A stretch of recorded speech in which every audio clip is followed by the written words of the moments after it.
ನಮಸ್ಕಾರ, ನೀವು ನೋಡ್ತಾ ಇದ್ದೀರಾ ಸುದ್ದಿ ವಿಚಾರ. ನಾನು ನಿಮ್ಮ ಚೇತನ್. ರಾಜಸ್ಥಾನ್, ಹರಿಯಾಣ ಭಾಗದ ಏನು ಅರಾವಳಿಯ ಪರ್ವತಗಳನ್ನು ಸಂಪೂರ್ಣವಾಗಿ ನಾಶ ಮಾಡಲು ಮುಂದಾದಂತಹ ಕೇಂದ್ರ ಸರ್ಕಾರ ಇದಕ್ಕೆ ಒಪ್ಪಿಗೆ ಸೂಚಿಸಿ ಅವುಗಳನ್ನು 100 ಮೀಟರ್ ಎತ್ತರ ಇರುವಂತಹ ಕೆಳಗಿದ್ರೆ ಅವುಗಳನ್ನು ನಾಶ ಮಾಡಲು ಒಪ್ಪಿಗೆ ಸೂಚಿಸಿ ಕೊನೆಗೆ ಏನು ಸುಪ್ರೀಂ ಕೋರ್ಟ್ ಅದಕ್ಕೆ ಅನುಮತಿನೂ ಸಹ ಕೊಟ್ಟಿರುತ್ತೆ. ಕೊನೆಗೆ ಈ ಜನರ ಒಂದಿಷ್ಟು ಅಲ್ಲಿರುವಂತ ಜನರು ಒಟ್ಟಾಗಿ ಪರಿಸರವಾದಿಗಳು ಒಂದಿಷ್ಟು ಹೋರಾಟದ ಮೇಲೆ ಹೋರಾಟ ಮಾಡಿದ ನಂತರ ಈ ಆದೇಶವನ್ನು ರದ್ದು ಮಾಡಿರುತ್ತೆ ಮತ್ತೆ ಹಿಂಪಡೆದಿರುತ್ತೆ.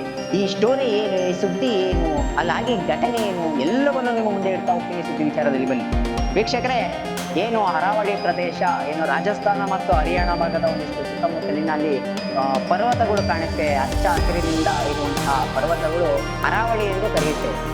100 ಮೀಟರ್ಗಿಂತ ಮೇಲಿದ್ರೆ ಅವನ್ನ ಡೆಮೋನೇಷನ್ ಮಾಡೋದು ಬೇಡ. 100 ಮೀಟರ್ಗಿಂತ ಕೀಳೋರ್ನ ಅವನ್ನ ಡೆಮೋನೇಷನ್ ಮಾಡಿ ಅಲ್ಲಿ ಗಣಿಗಾರಿಕೆ ಮತ್ತು ಒಂದಿಷ್ಟು ಏನು ಉದ್ಯಮಕ್ಕೆ ಬೇಕಾಗಿರುವಂತಹ ಕಟ್ಟಡಗಳನ್ನ ಕಟ್ಟೋದಕ್ಕೆ ಒಂದಿಷ್ಟು ಸರ್ಕಾರ ಅದಕ್ಕೆ ಅನುಮತಿ ನೀಡಿರುತ್ತೆ. ಆ ಅನುಮತಿ ಒಪ್ಪಿಗೆಯಾಗಿ ನಂತರ ಸುಪ್ರೀಂ ಕೋರ್ಟ್ ಅದಕ್ಕೆ ಆದೇಶವನ್ನು ಒಪ್ಪಿಗೆ ನೀಡಿರುತ್ತೆ, ಓಕೆ ಮಾಡಿ ಅಂತ.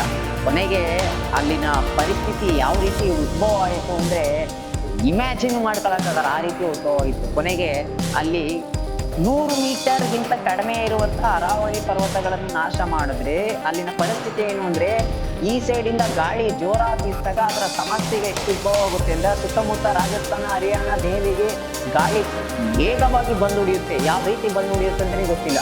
ಇನ್ನೊಂದೇನು ಅಂದ್ರೆ ಅಲ್ಲಿರುವ ಸಂಪೂರ್ಣವಾಗಿ ಪ್ರದೇಶವನ್ನು ನಾವು ನಾಶ ಮಾಡಿದ್ರೆ ಅಂದ್ರೆ ಅಲ್ಲಿನ ಅಂತರ್ಜಾಲ ಮಟ್ಟ ಕಡಿಮೆ ಆಗುತ್ತದೆ, ಭೂ ಸವಕಳಿ ಹೆಚ್ಚಾಗಿ ಹಾಳಾಗೋಗುತ್ತದೆ. ಈ ರೀತಿಯ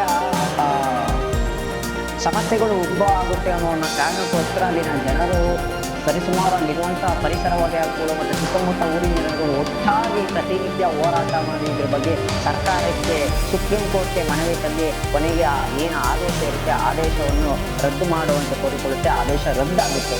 ಯಾಕೆ ಈ ರೀತಿಯ ಪ್ರತಿ ಸಲ ರಾಜ್ಯ ಸರ್ಕಾರ ಆಗ್ಬೋದು, ಕೇಂದ್ರ ಸರ್ಕಾರ ಆಗ್ಬೋದು, ನಮ್ಮ ಕರ್ನಾಟಕ ರಾಜ್ಯದಲ್ಲಾಗ್ಬೋದು ಈ ರೀತಿಯ ಪರಿಸರದ ಮೇಲೆ ನಿಮ್ಮ ಮೇಲೆ ಯಾಕಷ್ಟು ಹೊಟ್ಟೆಕಿತ್ತು? ದೊಡ್ಡ ದೊಡ್ಡ ಉದ್ಯಮಗಳಿಗೆ, ಗಣಿಗಾರಿಕೆಗೆ, ಈ ರೀತಿಯ ಕಟ್ಟಡಗಳು ಕಟ್ಟೋದಕ್ಕೆ ನೀವು ಈ ರೀತಿ ಹಚ್ಚ ಹಸಿರಿಂದ ಕೂಡಿರುವಂತ ಅರಣ್ಯ ನಾಶ ಮಾಡಿದ್ರೆ ಅದರಿಂದ ಆಗುವಂತ ಪರಿಣಾಮ ನಿಮ್ಗೆ ಗೊತ್ತಾ? ಬೇಲಿನೇ ಹೊಲ ಮೇಯ್ತು ಅಂದಂಗೆ ನೀವು ಪರಿಸರನ ಕಾಪಾಡಬೇಕು. ಪ್ರತಿ ಸಲ ಜನರು ನಿಮಗೆ ಬಂದು ಈ ರೀತಿಯ ಗಮನಕ್ಕೆ ತಂದು ಈ ರೀತಿಯ ಹೋರಾಟ ಮಾಡಿ ನಮ್ಮ ಪರಿಸರ ಉಳಿಸಿ ಎಷ್ಟರ ಮಟ್ಟಿಗೆ ಸರಿ? ಜನಪ್ರತಿನಿಧಿಗಳನ್ನು ಜನರು ಆಯ್ಕೆ ಮಾಡಿ ಕಳಿಸಿರ್ತಾರೆ ನಿಮ್ಮನ್ನ. ಈ ರೀತಿಯ ಕಚಡ ಕೆಲಸಗಳು ಮಾಡಕ್ ಹೋದ್ರೆ ಎಂತ ಸರಿ? ಓಪನ್ ಆಗಿ ನಾನು ಹೇಳ್ತೀನಿ, ತಪ್ಪು ಅಂತಿದ್ರೆ ಅದು ತಪ್ಪೇ.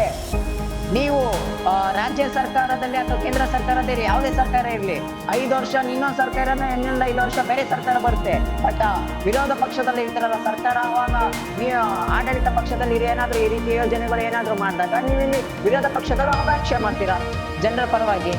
ಕೊನೆಗೆ ನೀವೇ ಅದೇ ನಿಮ್ಮ ಆಡಳಿತ ಪಕ್ಷ ಇದ್ದಾಗ ಅವಾಗ ಇದ್ರ ಬಗ್ಗೆ ನೀವು ಗಮನ ವಹಿಸಲ್ಲ. ಕೊನೆಗೆ ನೀವು ಮಾಡೋಣಂತದೆ ಪರಿಸರದ ಮೇಲೆ ಒಂದು ರೀತಿಯ ಹಾಳು ಮಾಡುವಂಥದ್ದು, ಒಂದಿಷ್ಟು ಗಣಿಗಾರಿಕೆಗೆ ಅನುಮತಿ ಕೊಡುವಂಥದ್ದು, ಮರಗಳನ್ನ ಕಡ್ದಾಗ. ಅದೇನೋ ಮಗುನು ಚಿವುಟು ತೊಟ್ಟುನು ತುಂಬೋರು ನೀವೇ. ಅಲ್ಲಿ ಬಡಪಾಯ ಆಗ್ತಿರೋವಂಥವ್ರು ಜನ, ಪರಿಸರ ಸರ್ವನಾಶ ಆಗ್ತಿದೆ. ಪಾಪ ಅವರು ಹೋರಾಟ ಮಾಡಿ ಮಾಡಿ ಹಾಳಾಗೋಗ್ಬೇಕು. ನಿಮಗೇನು ದುಡ್ಡು ಬೇಕು, ಆದಾಯ ಬೇಕು, ನಾಚಿಕೆ ಆಗ್ಬೇಕು ನಿಮ್ಗೆ. ತಪ್ಪಂತಂದ್ರೆ ಡೈರೆಕ್ಟ್ ಆಗಿ ಹೇಳ್ತೀನಿ, ತಪ್ಪೇ. ಸರ್ಕಾರ ಆಯ್ದೇ ಇರಲಿ, ನೀವು ಮಾಡುವಂತ ಈ ಕೆಲಸಗಳಿಗೆ, ಈ ರೀತಿಯ ಕಚಡ ಕೆಲಸಗಳಿಗೆ ನೀವು ಮಾಡುವಂತ ತಪ್ಪಾದ್ರೆ ಅದು ತಪ್ಪೇ. ಅಂತ ಹಚ್ಚ ಹಸಿರಿನಿಂದ ಕೂಡಿರುವಂತ ಅರಾವಳಿ ಪ್ರದೇಶವನ್ನು ನೀವು ಸರ್ವನಾಶ ಮಾಡಿ ಅಲ್ಲಿ ಗಣಿಗಾರಿಕೆ ಮಾಡೋದಕ್ಕೆ ಅನುಮತಿ ಕೊಡ್ತಾ ಇದ್ದೀರಲ್ಲ, ನೀವು ಮನುಷ್ಯ.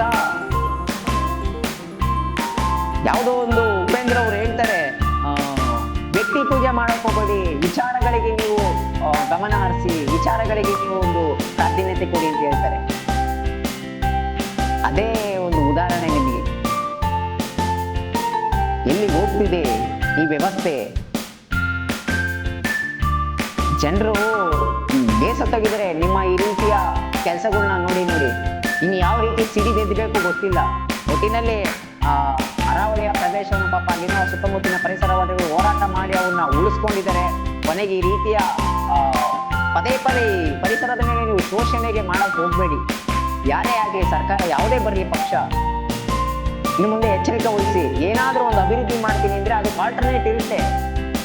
ಮನುಷ್ಯ ಸಾಯ್ತವನೆ ಅಂದ್ರೆ ಅವನ್ನ ಬದುಕಿಸೋದು ಗೊತ್ತಿರುತ್ತೆ. ಡಾಕ್ಟರ್ ಹೆಂಗೆ ಇರ್ತಾರೆ, ಏನ್ ಮಾಡ್ಬೋದು ಕೊನೆ ಸ್ಟೇಜಲ್ಲಿ ಇದ್ರು ತೀರಾ ಆಗದೇ ಇಲ್ಲ, ಅವನು ಬದುಕದೇ ಇಲ್ಲ ಅಂದ್ರೆ ಅವಾಗ ಏನಾದ್ರೂ ಒಂದು ಮಾಡ್ಲೇಬೇಕು.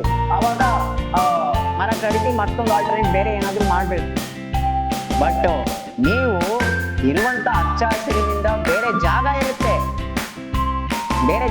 ಅದನ್ನ ಬಿಟ್ಬಿಟ್ಟು ಇಲ್ಲಿರುವಂತ ಕಾಡ ಪ್ರದೇಶದಲ್ಲೇ ನಿಮ್ಗೊಂದು ಗುರಿ. ಅಚ್ಕೆ ಆಗಬೇಕು ನಿಮ್ಗಳಿಗೆಲ್ಲ. ನಿಮ್ಮನ್ನ ಜನಪ್ರತಿನಿಧಿಗಳಾಗಿ ನಮ್ಮನ್ನ ಸರ್ಕಾರ ರಚನೆ ಮಾಡೋದಕ್ಕೆ ನಾವು ಆಯ್ಸ್ ಕಳ್ಸಿರ್ತೀರಲ್ಲ, ಅಷ್ಟು ನಾವು ಜನರು ಹೊಡ್ಕೋಬೇಕು ಪಟ ತಗೊಂಡು.